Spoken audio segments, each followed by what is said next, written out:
Nagigising mo lang ata, Prince. Oo, loko. Nakataas pa yung mga buko. Okay, once na naka-join na, dapat wag na mag-exit ha. Kasi mamaya ilalak ko yung meeting.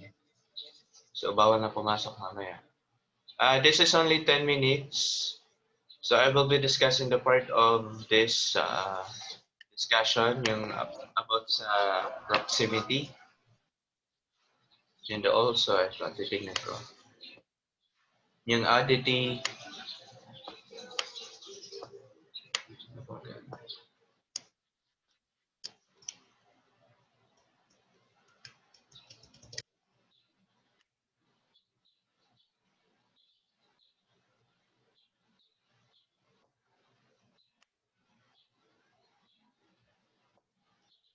Ban, katabi mo pa sa akin si Aiko ah.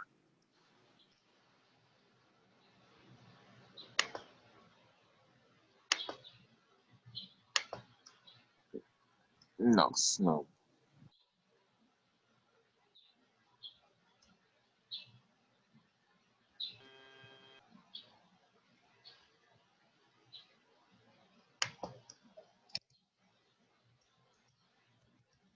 Okay, so this is only 10 minutes discussion. It's all about immediacy, proximity, conflict, adity, gender, emotion, and prominence. So I will be discussing about the news story in the video. So I will be uploading the video later on or later this afternoon or tomorrow. Okay, pwede natin panoorin sa lesson video folder sa ating Schoology.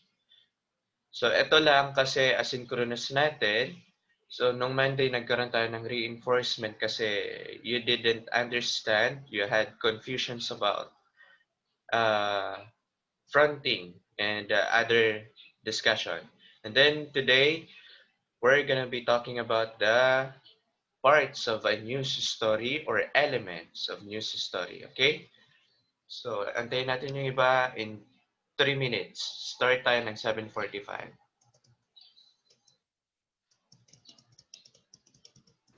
Saturday daw makapasok si Riz. Okay, wait lang. Ay, hindi. Bakit daw?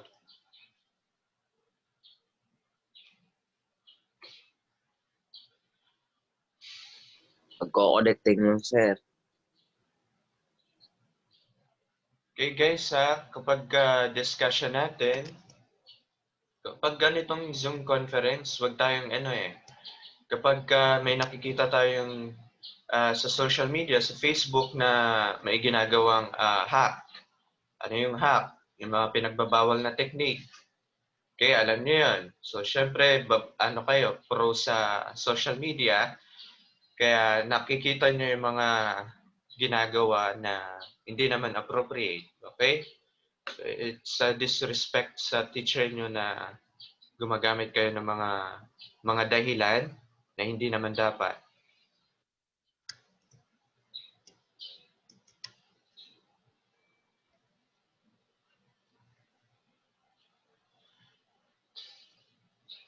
Okay, last 2 minutes.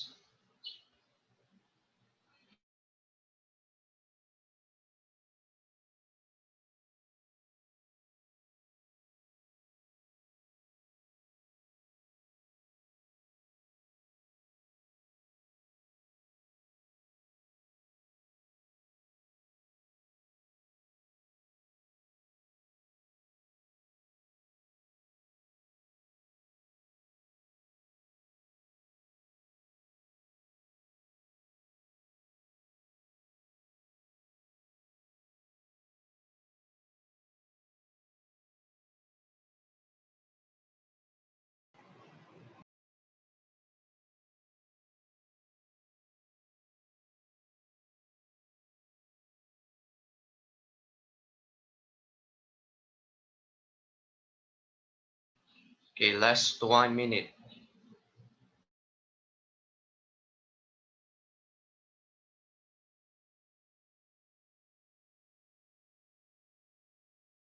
Sir, ayaw daw makapasok si Riz, sir.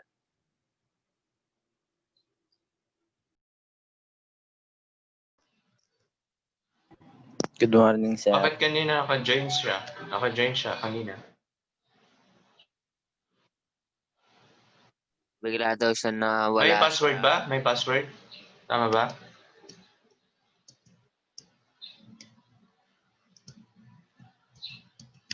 Sige, let's begin.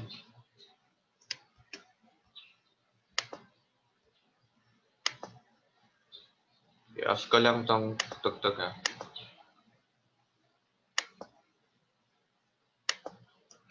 Okay. Nasaan na yung ano ko? Nawala. Okay.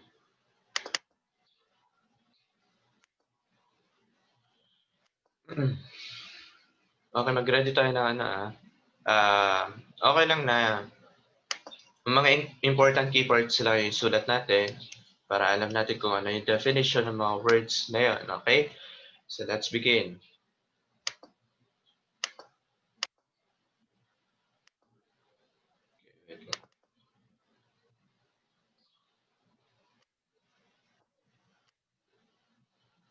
Okay, so about the whistle or the parable of Benjamin Franklin. So I suppose na alam nyo na lahat to. Okay? And the lesson about this or the moral story about this is that about the childhood, kapag if you are a student right now, so syempre students kayo lahat, kaya ay hindi dapat maluho, okay? So don't give too much for a whistle. It's about the story that hindi lahat kukunin yung mga temptation. Halimbawa, yung temptation na bibili ka ng damit, okay? So kapag kailangan, pwede naman bilhin. Pero kapag hindi naman, huwag natin bilhin. Kung ano yung importante, yun yun. Okay? So don't give too much for a whistle. Don't follow your temptation. Okay? So that's the whistle. And in this part, we have a writing workshop. Okay? Makinig kayo lagi because itong reinforcement na to, ano lang, a few moments lang. So kapag natapos na to, wala nang ibang reinforcement because I will be discussing other discussion or other parts. Okay, so we have the writing workshop here. Pwede nyo nang sagutan because it's all about hindi naman siya part ng ano. After this discussion, okay, you can start having this writing workshop. Okay, so basahin natin, intindihin kung ano yung instruction bago sa akin magtanong sa chat. Okay? So, sasagutin ko yan because that is an offline activity. So, I will be answering your questions kasi ano naman yon, part naman ng ano natin, ng subject natin, part naman ng oras natin. Okay? Ganun lang. Okay? So, explain ko yung writing workshop, read the two texts which is the news, text A or text B. Kung ano yung news text A, babasahin to. Text B, okay, ito yon. So, ano yung news sa dalawa? Pipiliin lang, text A or B. And number 2, write your comments on how much writer expresses his or her ideas about the topic. So, in reading the text, both text A and text B, okay? So, i-explain nyo dito. So, one sentence lang, okay lang yan. So, kahit simple lang na English, okay lang, okay? And then, kung nahihirapan naman sa grammar, pwede naman tayo magpaturo sa ating magulang, if marunong naman, or sa ate, kuya natin, okay? Or kahit hindi naman tama yung grammar, okay lang. Okay? So, pwede natin isulat dito. Basta yung meaning, yung context, nandoon. Okay? Number 3, each of the following, isulat natin para hindi tayo maguluhan kung anong gagawin. Okay, each of the following text and identify each one. So, number 1, informative, literary or journalistic, and the purpose of the writer. Okay, so tatlo lang yung pagpipilian informative, pangalawa, literary or journalistic, and number 3, the purpose of the writer. So, tatlo. Okay? Naririnig ba? Clear ba yung boses ko? Sa akin, sir, medyo lang.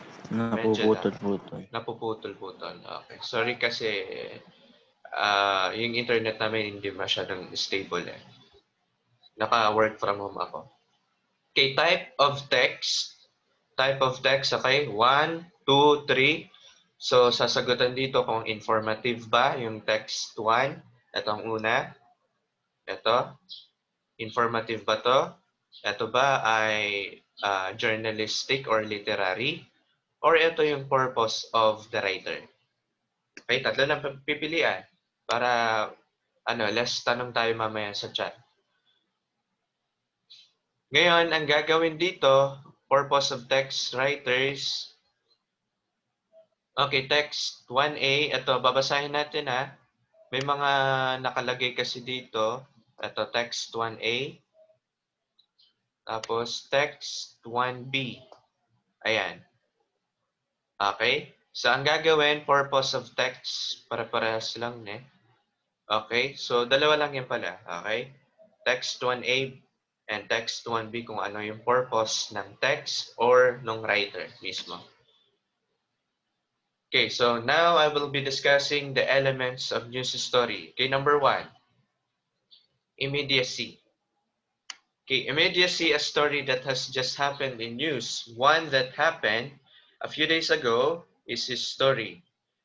Immediacy is timeliness of the news. Okay, kapag sikat siya, imagine niyo, kapag sikat siya noon pa, sikat siya noon pa, sikat pa siya hanggang ngayon. Okay? So, immediacy yun. Kapag may story tayo, pag may part ng story na sikat siya noon, sikat din siya ngayon. Immediacy ang tawag doon. Okay? Kapag may part na ganun, it's a part or it's an element of a news story. Okay? Immediacy. It's a part of immediacy. Okay? Timeliness. Parang hindi na, sa Tagalog nun, hindi ko alam sa Tagalog eh. Parang hindi tumatanda. Parang bago pa sa isipan natin, bago pa sa pananaw natin. Kahit noon pa hanggang ngayon, it's timeliness of the news. Okay, news ang pinag-uusapan natin. For example, yung news about Yolanda. Yolanda, before, talagang it's a complex. It's a catastrophe. Masyado magulo.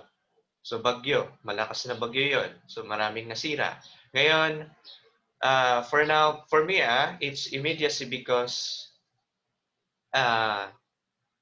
yung Yolanda kasi, it's a big impact. It was a big impact sa mga tao and also for me na kahit hindi ko man naranasan, syempre nanonood ako ng news. So nakikita ko din na talagang it's a total catastrophe or gulo. Bagyo. Okay? Immediacy. Number 2, okay, proximity. This quality refers for the distance of the place of the news event and how closely it touches their lives. Okay, proximity kapag we have places sa Pilipinas, in the Philippines, okay, makinig lang huwag ma-distract, huwag masyadong maantok kasi dire-diretso. Yung boses ko, parang monotone lang, monotone na lumalakas din naman talaga, mabilis, bumabagal. Okay, proximity. For example, in the Philippines, hindi naaabot yung isang lugar sa balita. Okay? So, news should be naaabot lahat ng lugar. Okay? Because how closely it touches their lives. So, kailangan parang 360 degrees lang yan. Okay? This quality refers for the distance of the place of the news event. Okay? So, kailangan yung perspectives, hindi lang. Kasi kapag news, it's all about neutrality kasi wala kang pinapanigan. So, parang GMA lang yan. Walang pinoprotektahan. Serbisyong totoo lamang. Parang ganun. Proximity. Okay? Ganun lang. Huwag masyadong bias kapag sa news. Okay? Kapag conflict naman, this quality shows the struggle of a man, and the common examples are sports, events, wars, and revolutions. It is fight between man against man, team against team, countries against countries. Okay? So, hindi na ako magtatanong sa inyo kasi this is only a reinforcement. So, kailangan makinig kayo. Okay? Conflict kasi kapag sa sports naman, sa basketball, yung NBA, okay? So kapag may team tayo na talagang gusto natin, so sinusuportahan natin. So we have conflict, we have competition, okay? Competition na pakita ko yung sarili ko para ano. Okay? Kapag teams. Okay, sorry. Wait lang Ayan. Kapag it's all about teams, so nagkakaroon ng competition.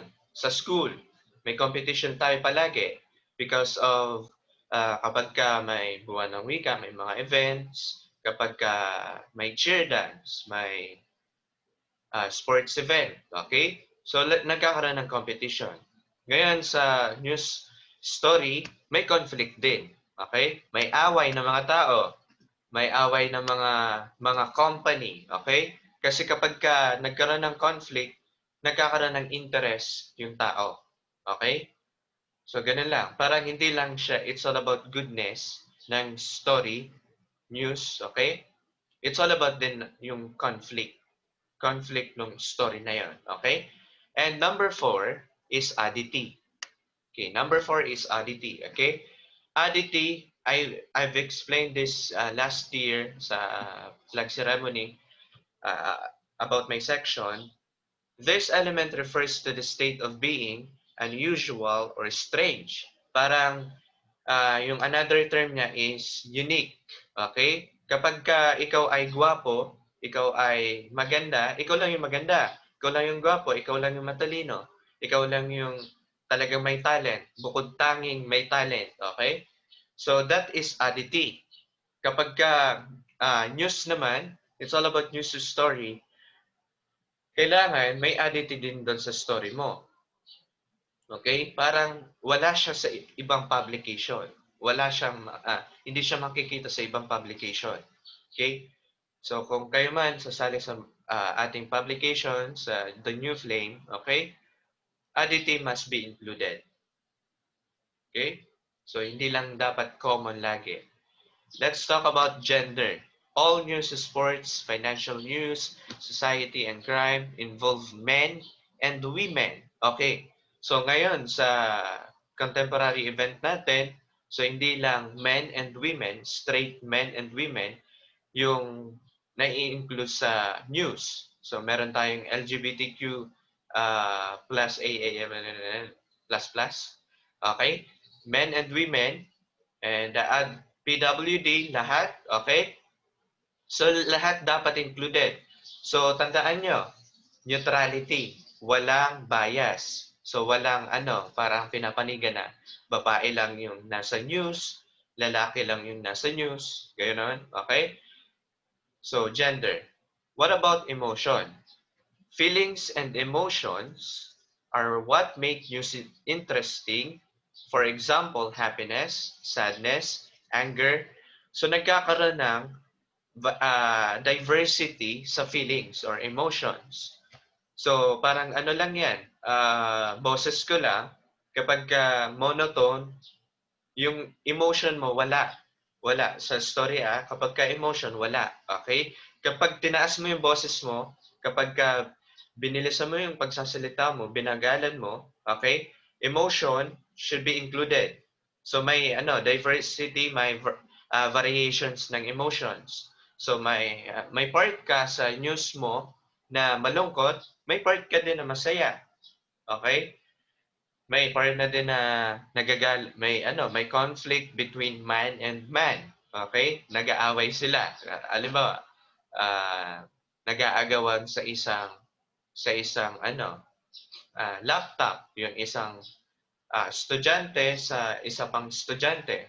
So nabalita sila sa news na 'yon. Okay? It's all about emotions.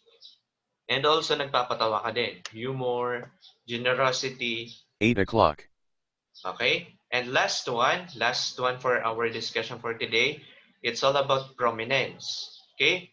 The more a person is known to many people, okay? Sa news story kasi, kapag sikat yung tao, binabanggit yung pangalan. Okay? So yung mga nasa government, okay? Kapag kilala ka sa government, you are a congressman. For example, si Manny Pacquiao, ano na siya, he is a prominent person. Sikat na siya because of the boxing. Okay? So, kailangan, included na siya. Minimension yung full name niya. Okay? So, kapag hindi ka naman sikat, para babanggitin lang sa'yo, tao. Parang kung anong trabaho mo. A teacher who is chu. Then, a student who is ganyan. So, parang common name lang, hindi siya proper noun ang binabanggit. Kapag prominence okay, kapag sikat ka or kilala ka sa Pilipinas, binabanggit yung pangalan. Okay? That's all about prominence. Okay.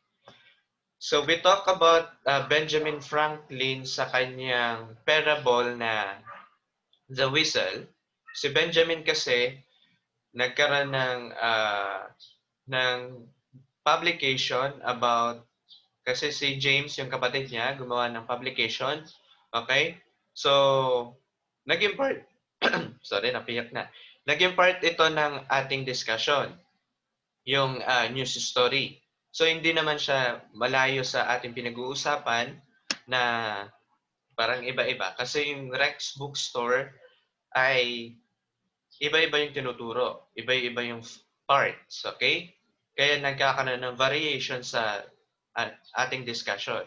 So, napapansin ko sa inyo, nagkakaroon ng confusion. Okay? Ganun lang. May confusion sa inyo kasi iba-iba yung tinuturo sa English, essential English. Okay? Iba-iba yung tinuturo. So, ganun lang. Kapag I will be uploading later this afternoon kapag kaya ko pang mag-record, okay? Kapag kaya ko pang mag-record, i-upload ko later this afternoon. Kapag hindi naman kinaya ng oras ko, okay, tomorrow na lang, okay? So, tingnan na lang natin, i-message ko kayo or sa natin, Facebook page or group, i-message ko doon or i-chat ko or i-announce ko sa inyo na na-upload ko na yung video. Ganun lang ha.